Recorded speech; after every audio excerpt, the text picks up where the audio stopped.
Well, I was working for the Santa Monica Police and my arm broke in July of '08 and it would never heal. And then on Thanksgiving of '08, I coughed and several vertebrae in my back collapsed and I was down on the ground and I couldn't move. And my mother took me to the emergency room and I checked into the hospital. Well, 3 years ago, I was on a cruise with my girlfriend. I'd never been sick. I was healthy. Every day of the cruise, I started getting weaker and weaker. By the time we got off the ship, I was barely able to pull my suitcase. About 10 months ago, they discovered I had lymphoma. Then as a result of that, they discovered I had stage 1 lung cancer. And we sat with the doctor and he said to us that I had 1 to 2 years to live. That was the average. Could be shorter. Yeah. You know, he could live a month, he could live a year, and there's no solution. They didn't know what I had, and a few days later, I had an operation to replace the femur in my leg with a pole and bolt my pelvis back together, and they couldn't do anything for the back, but I was told I had a fatal blood disease called multiple myeloma. My spine had tumors throughout it, and so did my skeleton. My skeleton was like Swiss cheese, and I couldn't move because the tumors were compressing everything and breaking the bones. I asked what the prognosis was. The surgeon said you need to write a will and find a place for your son to live. I feel in looking back at my life that I got myself into a certain situation where I felt so overwhelmed and so trapped in a way emotionally that I created a way to leave. Well, I was aware of what I was experiencing. I wasn't really aware of what I was allowing it to do. I asked for how much time and they just told me to take care of my affairs immediately. And that night I was just crying in the hospital. Just to get me in the ambulance, I couldn't move, and if they moved me, the pain was level 10 because all my vertebrae were broken. So they inched me a millimeter at a time, and then I would do it. While I was being moved, ribs broke, more vertebrae broke, and if I moved too fast, but I had to just work through that. The next night, I get a call from the oncologist that saw me in the emergency room, and he said, call a friend and have them take you to the ER because you have a life-threatening situation. So I said to him, let me pull over. And I can tell you exactly the street that I pulled over on because it was really frightening. And I said, tell me where we go from here.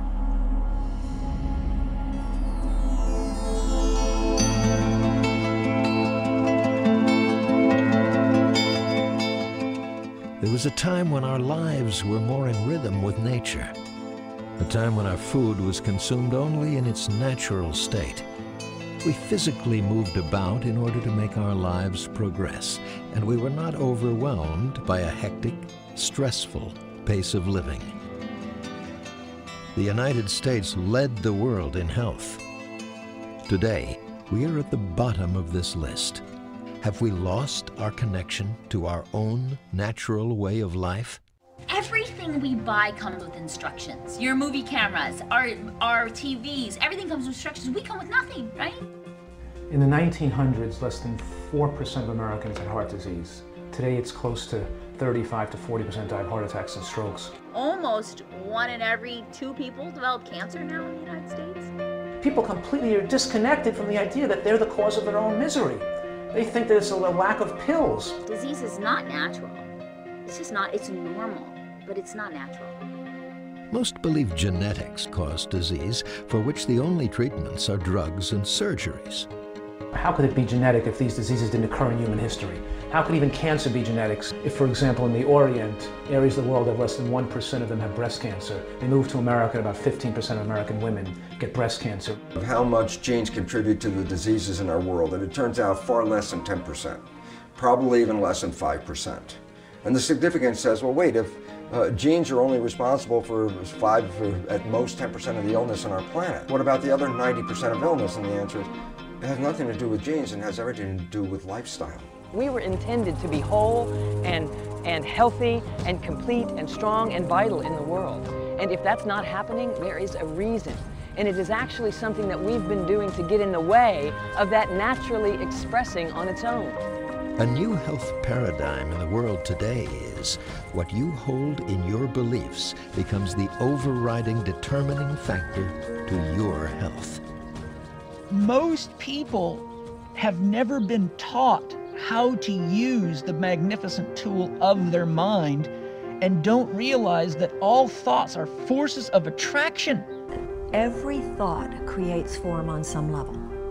And all that our physical experience is a reflection of our thoughts. The power of thinking is equally powerful, but positive thinking takes you in a healthy direction. Negative thinking can actually kill you. We each possess the most precious of gifts, a magnificent self-healing body and the absolute ability to overcome nearly any disease. People don't see disease as something that's a warning. They don't see like the light goes on in their car and the oil light starts flashing oil, oil, oil, and you bring it to the mechanic, and instead of putting more oil in the car, he snips the wire so you don't see it going off. I can tell you how to get healthy in one sentence. Do the opposite of what got you sick. So if you weren't moving enough, move more. If you're eating too much, eat less. If you're sleeping too little, sleep more. If you want to be less vulnerable to illness and injury as you move into your 50s, 60s, 70s, 80s, and beyond, then there's only one formula, and it doesn't come through your mouth. It's not from a pill, a potion, or processed food. It comes from you getting off your ass, finding something that you love, something that you're excited to get up and do. We do have documented cases where there is a seemingly miraculous cessation of symptoms. We know that there are people who are told you're going to die within a week who live for another 30 or 40 more years. So I think sometimes we think about and study a little bit too much the places where it goes the way we've heard about it going in many people, and perhaps we don't study enough what happened in that place where a miracle occurred. When you focus on what is wrong, you wound your body and empower your enemy. When you focus on life and living, miracles happen. We have now learned of a new relationship within our body that may reveal the answer to many of our health issues. Now we're beginning to understand that our hearts literally create a signal within our bodies that communicates with our brain that either affirm our health and our healing or become the obstacle between us and our healing. We've put our finger on the primary factors that create disease, but people have the right to know it. And it is under your complete control.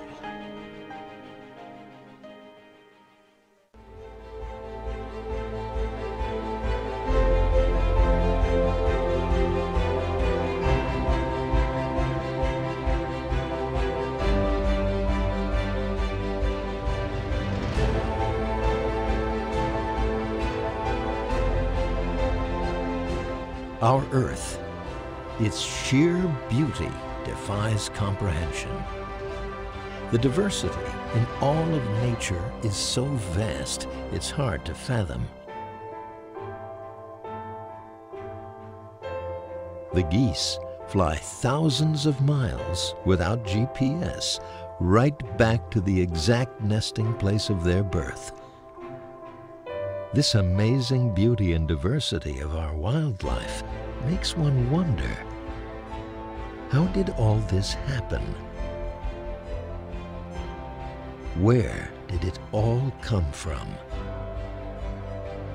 Animals know when to migrate, what to eat, where to forage, how to raise their young, all with little instruction. Where does this natural intelligence come from? They are complete and just know. How do they know? This is where your true genius lies too, in your natural knowing.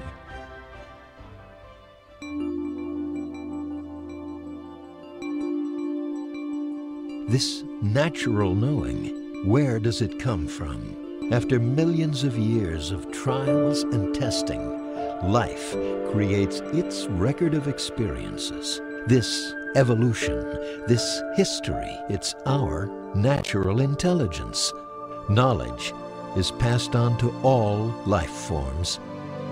This innate intelligence, this life force, lies within all of us.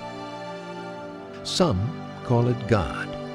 Some call it universal intelligence or spirit. Others call it their intuition, inner voice, even gut feeling. Tapping into this intelligence, your consciousness, your natural knowing, this is where your true power exists. This power is not separate from us. It's in each and every one of us equally. We often block this power through our limiting thoughts. If we listen in stillness, we can always hear what we need to know. You are more powerful than you may realize. Just to refresh your memory, you were involved in the greatest race ever. Over 40 million sperm racing to fertilize a most important egg. And only one very determined and romantic one makes it. To give you an idea of the scale of this race, the New York City Marathon has over 25,000 people running at the start. Now, imagine this magnified over nearly 2,000 times.